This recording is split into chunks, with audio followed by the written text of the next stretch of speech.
എന്റെ ഭർത്താവ് എന്റെ മാപ്പിള നല്ലതാ, എന്റെ ഇക്ക നല്ലതാന്ന് ആര് പറയണം?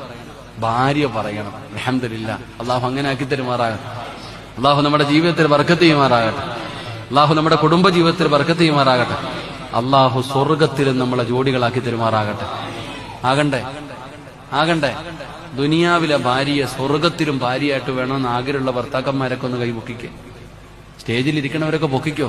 ലൈവാ ഉണ്ടാ. പലരും ഇന്ന് തൊടുന്നതും പിടിക്കുന്നതൊന്നും പെണ്ണുകുട്ടികൾ പാവമായിട്ട് കാണുന്നില്ല. മക്കളെ, മോളെ, നിന്റെ ശരീരത്ത് തൊടുന്നവനുമായിട്ടുള്ള ബന്ധം നീ അവിടെ അവസാനിപ്പിക്കണം. അവൻ നല്ലവനല്ലടി. എന്റെ പെങ്ങളോട് ഞാൻ പറയാ, ഏതെങ്കിലും ഒരു പയ്യൻ നിന്റെ ശരീരത്ത് തൊട്ടാൽ അള്ളാണ് അവൻ നല്ലവനല്ല. എടാ ചെറുപ്പക്കാരാ, കൂടെ നടക്കാനും ചിരിക്കാനും കളിക്കാനും 100 പേരെ കിട്ടും. പക്ഷെ കൂടെ കിടക്കുന്നവള് നല്ലവളല്ലെങ്കിൽ പിന്നെ ജീവിച്ചിട്ട് കാര്യമില്ലടാ.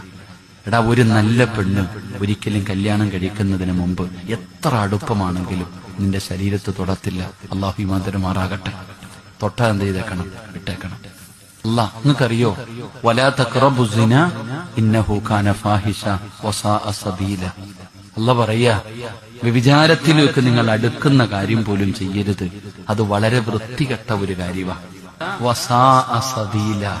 ഖുർആൻ പറയുന്നു, എന്റെ പ്രിയപ്പെട്ട സഹോദരങ്ങളെ, അള്ളാന്റെ ഖുർആനാ പറഞ്ഞത് വസാഅ സബീല. അതിനർത്ഥം എന്താ? എന്റെ പ്രിയപ്പെട്ട സഹോദരങ്ങളെ, അത് ചെയ്യുന്നത് ക്വാളിറ്റി ഇല്ലാത്തവരാ. പച്ച മലയാളം ഞാൻ പറയണില്ല. അള്ളാന്റെ ഖുർആൻ പറയുന്നു, ഈ വ്യഭിചരിക്കുന്നത്, ഈ വ്യഭിചാരമെന്ന് പറയുന്ന കാര്യം ചെയ്യുന്നത്, ആ ചെയ്യുന്നവർക്ക് ക്വാളിറ്റി. പ്രിയപ്പെട്ട സഹോദരങ്ങളെ, പ്രവാചകൻ സല്ലല്ലാഹു അലൈഹി വസല്ലം തങ്ങളുടെ സുന്നത്തുകൾ നമ്മുടെ ജീവിതത്തിലേക്ക് കടന്നു വരണം. ഇവിടെയാണ് മഹബ്ബത്തുള്ളാഹിയെ കുറിച്ച് പഠിക്കേണ്ടത്. എന്റെ പ്രിയപ്പെട്ട സഹോദരങ്ങളെ, ചുരുക്കത്തിൽ നബി സല്ലല്ലാഹു അലൈഹി വസല്ലം തങ്ങൾ, ആ പ്രവാചകൻ നമ്മുടെ ജീവിതത്തിലെ സർവ്വതുമാകണം. ആ പ്രവാചകന്റെ ജീവിതം നമ്മുടെ ജീവിതത്തിൽ പിൻപറ്റാൻ നമ്മൾ തയ്യാറാകണം.